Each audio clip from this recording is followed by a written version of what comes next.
primeira vice, vamos dar início então à nossa sessão, à primeira sessão. Como foi bem referido aqui pelas pessoas que nos antecederam, o nosso programa é um programa regional que está no PALOP e Timor-Leste, financiado pela União Europeia, executado pelo PNUD, e trabalhamos sobretudo a questão da transparência da prestação de contas. E aqui em Angola temos diversos parceiros com os quais nós trabalhamos, nomeadamente a Assembleia Nacional, onde nós estamos aqui presentes. Neste quadro, como foi referido tanto pela União Europeia como pelo PNUD, as questões de género são sempre uma preocupação em todos os projetos, quer do PNUD, quer da União Europeia, e o projeto PROPALOP também tem trabalhado de forma transversal as questões de género no quadro de todos os outputs do nosso programa. E nós, para trabalhar a questão da transparência e prestação de contas, nós entendemos que é fundamental que todos os processos, não só da planificação, mas também da orçamentação, sejam um processo rico e transparente. E nós temos utilizado esta ferramenta da orçamentação sensível ao género como uma forma também de permitir que o processo seja mais inclusivo. E esta questão da inclusão passa, sobretudo, pelo trabalho que nós temos vindo a fazer com todos os atores importantes nesta matéria. E também, por outro lado, porque os nossos países foram todos signatários numa convenção muito importante, que é a CEDAW, e então nós temos apoiado no processo da reforma legal para integrar a abordagem do género ao longo do ciclo orçamental, e apoiamos também identificando quais são os pontos de entrada para a institucionalização da abordagem do género, e é assim que nós temos trabalhado, intervindo junto dos países, apoiando tecnicamente para a implementação do Gender Marker, que hoje é uma realidade aqui em Angola. E também nós temos vindo a trabalhar, como foi referido pela senhora embaixadora, na análise do orçamento na perspectiva do género. E esta análise tem permitido aos nossos países darem um salto qualitativo em matéria de promoção de investimentos no quadro do orçamento do Estado dos nossos países. E nós entendemos que é fundamental não só termos planificações, temos orçamentos, mas aqui um papel fundamental que cabe essencialmente à Assembleia Nacional, que é a fiscalização, né? Porque nós compreendemos que muitas vezes nós temos planos bem concretizados nos nossos países, leis muito bem elaboradas, mas temos que apostar sobretudo na implementação. E isto também passa por um processo de fiscalização que deve ser feito. E nós temos feito um trabalho muito interessante nesta última fase do projeto com os tribunais de contas, na questão da introdução de processos de auditoria relativamente às questões de ODS, e nós sabemos que temos um ODS particular para as questões de género, como foi aqui referido pelo PNUD. E nós... O que nós temos falado com os nossos países beneficiários, da qual a Angola faz parte, é que nós temos que entender que investir na igualdade de género não é apenas só reverter o quadro das desigualdades que têm a ver com os direitos fundamentais das pessoas, tem a ver sobretudo com o desenvolvimento dos nossos países. E nós precisamos que os nossos decisores entendam este investimento como algo fundamental para o processo de desenvolvimento. E é por isso que o nosso quadro teórico para a implementação da orçamentação sensível ao género, ela baseia-se principalmente nesses princípios que têm a ver com a promoção da igualdade de género. Como os nossos países podem investir na promoção da igualdade de género? É ver quais são as causas que estão a levar a essa discriminação, é identificar as consequências desta discriminação e, concluindo, criando um quadro favorável para que o país possa atingir a igualdade de género. E trazemos sempre várias pistas importantes para os países refletirem à volta disso e entenderem isto como uma questão fundamental. Primeira coisa é nós reduzirmos o fosso do género.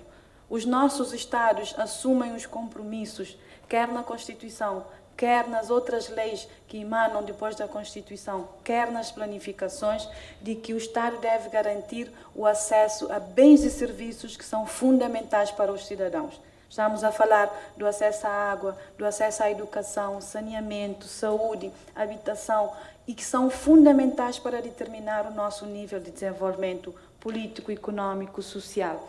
Então, o que é que nós temos que fazer para promover a igualdade de género nos nossos países? É reduzir ao máximo o fosso do género que nós temos em relação a essas questões. Ou seja, o acesso que as pessoas devem ter a esses bens e serviços devem ser equitativos, mas nós sabemos que ainda nós não estamos a promover este acesso equitativo. Então, temos que trabalhar tendo informações, como foi bem referido aqui, importante, informações desagregadas, que nos permitam identificar onde temos esses fossos de género, para podermos criar programas e planificar e orçamentar de acordo com as necessidades da população. Se eu sei, vou dar apenas um exemplo. O Estado deve garantir o acesso à saúde a todas as populações, homens, mulheres, meninos e meninas. Mas nós sabemos que nem todas as pessoas estão a ter o acesso de forma equitativa a esses bens e serviços. Quer dizer que nós temos um fosso de género e é preciso trabalhar para reduzir este fosso de género. Por outro lado, também é preciso ver que nós precisamos reduzir a carga do trabalho não remunerado e promovendo o Estado a corresponsabilização. Por quê? Porque nós já sabemos, não precisamos nem de dados estatísticos para dizer que a carga do trabalho não remunerado ela é feita em 98% pelas mulheres. O que é que isto acarreta em termos de desenvolvimento econômico dos nossos Estados? As pessoas que têm ao seu cuidado tarefas que não lhe permitem a procura de emprego, que não permite estar apto ao mercado de trabalho, porque têm ao seu cuidado pessoas idosas, pessoas acamadas, crianças com menos de 3 anos de idade e que não têm possibilidade de ir à procura do emprego, o Estado pode trabalhar na corresponsabilização social desses serviços, criando infraestruturas que libertam a mão de obra, como foi aqui dado um exemplo pelo Sr. Edo Stork, da criação, por exemplo, de uma creche que foi inaugurada recentemente, que vai libertar a mão de obra dessas mulheres para trabalhar. Mas vamos olhar para isso como um fator de desenvolvimento, não dizendo que apenas estamos a cumprir com um direito fundamental. Vamos ver qual é o custo-benefício que o Estado tem ao investir nessas infraestruturas. As pessoas, quando estão a trabalhar, melhoram as suas condições de vida, pagam impostos. E o Estado tem muito menos despesas com investimentos na área da educação, da saúde, porque essas pessoas investem no seu desenvolvimento e isto acaba por trazer mais benefícios. Por outro lado, estaremos a não deixar de fora potenciais pessoas criativas, pessoas que podem contribuir para o desenvolvimento dos nossos países.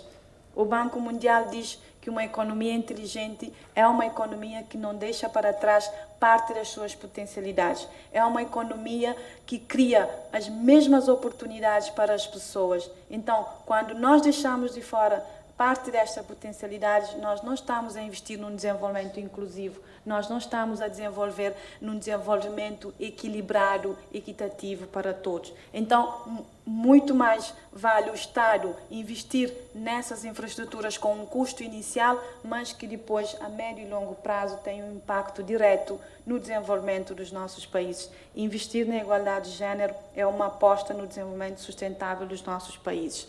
E é uma questão sensível, mas temos que falar. Nós temos valores, nós temos crenças que ainda reproduzem as desigualdades. Nós temos estereótipos que ainda condicionam a participação das mulheres em várias esferas da nossa sociedade. Temos que sim respeitar os nossos valores, mas elas não podem perpetuar as desigualdades que ainda existem. Então é preciso compreendermos e trazer esta discussão para os nossos governantes, para os nossos decisores, para que entendam que é um investimento prioritário e para que entendam que é um investimento para o desenvolvimento sustentável dos nossos países. E é por isso que no quadro do projeto PROPALOP nós desenvolvemos um modelo de integração da abordagem do género e que aplicamos de forma standardizada em todos os nossos países e adaptamos às questões legais e normativas dos países. Num primeiro momento, nós identificamos quais são as oportunidades para integrar o género. E aqui em Angola, nós temos agora um momento fundamental. O país, no próximo ano, vai fazer a elaboração do seu novo plano de desenvolvimento para 5 anos. É uma oportunidade de ouro, é uma porta de entrada para integrar as questões do género neste processo de planificação. Nós estamos a identificar, neste momento que nós fazemos a análise de todo o sistema do país, que o país precisa de trabalhar dados mais desagregados para permitir afunilar ainda mais as necessidades das pessoas e irem mais diretamente às necessidades das pessoas. O PND, o trabalho que as estatísticas podem fazer, dando informações importantes para o processo de planificação. O nosso sistema orçamental foi com base nesta análise que nos permitiu ver que Angola poderia introduzir um gender marker no sistema. E isto hoje é uma realidade. E o Parlamento de Angola tem que se sentir muito orgulhoso, porque todo este trabalho não começou ontem, começou desde 2015, quando pela primeira vez entramos neste Parlamento e fizemos a primeira discussão do orçamento na perspectiva do género. Seguimos 2017 e depois 2020 com a parte política do Ministério das Finanças, mas sempre com o apoio do Parlamento, e hoje é uma realidade. Então, identificando os atores, identificando as portas de entrada e tendo informações, nós podemos ver onde nós podemos integrar a abordagem de género no sistema de planificação, orçamentação e fiscalização. Depois nós temos um momento fundamental em que nós fazemos a análise do orçamento na perspectiva do género, que será apresentada depois pela minha colega Damares. Esses dados são fundamentais porque trazem elementos concretos sobre o investimento que o Estado está a fazer para promover a igualdade de género e dá-nos pistas para fazermos a advocacia no debate parlamentar e com o Ministério das Finanças e os outros setores de como nós podemos melhorar as nossas alocações em relação às questões de igualdade de género. Só para vos dar um exemplo claro, em Cabo Verde, em 2015, fizemos pela primeira vez a análise do orçamento na perspectiva do género. 0,0% do orçamento era alocado às questões de género, em 2015. Tínhamos um governo paritário, tínhamos uma planificação estratégica, tínhamos uma política nacional de igualdade de género, mas as palavras não estavam a traduzir o orçamento. E então aquilo assustou as pessoas. E hoje nós temos acima de 64% do orçamento do Estado a programas e direta e indiretamente promovem a igualdade de género. Então, e vocês vão ver na análise comparativa que Angola também conseguiu dar este passo. Temos sim desafios, mas também temos que celebrar as conquistas e olhar para os desafios de forma alegre e podermos construir soluções também para os nossos países. Todavia, porém, contudo, há sempre um todavia, porém, contudo, quando existem políticas, existem orçamentos, temos que fiscalizar. Será que as verbas que são alocadas aos programas de igualdade de género estão a ser executadas até ao fim? Nós também temos um modelo específico para acompanhar a execução orçamental através da análise do relatório de execução orçamental, que é um instrumento que a Assembleia recebe e que nós podemos também fiscalizar a implementação dessas políticas de igualdade de género. E a nossa análise, nós procuramos identificar 3 tipos de programas, e depois a minha colega vai apresentar em detalhe, mas temos um programa cujo objetivo principal é promover a igualdade de género.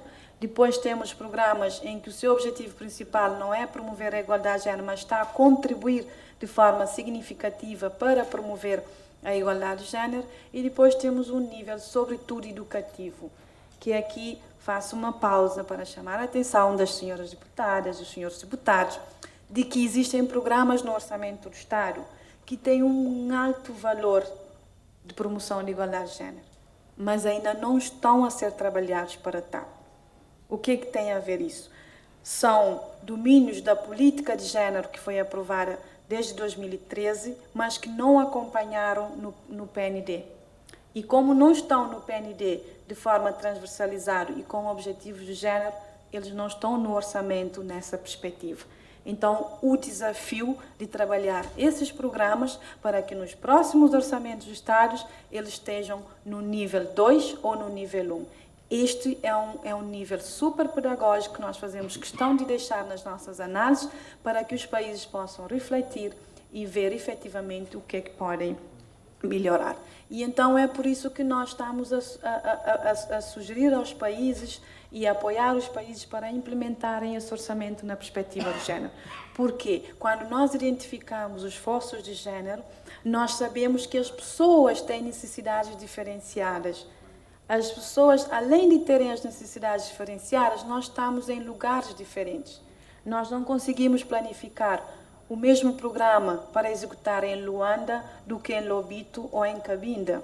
Então, nós temos que considerar essas diferentes realidades e essas diferentes necessidades. E quando nós fazemos isto, nós estamos a considerar que as pessoas têm desigualdades. E quando as pessoas têm desigualdades, o que é que nós temos que fazer? Nós temos que promover um acesso mais equitativo a bens e serviços para que as pessoas possam também ter acesso a esses direitos.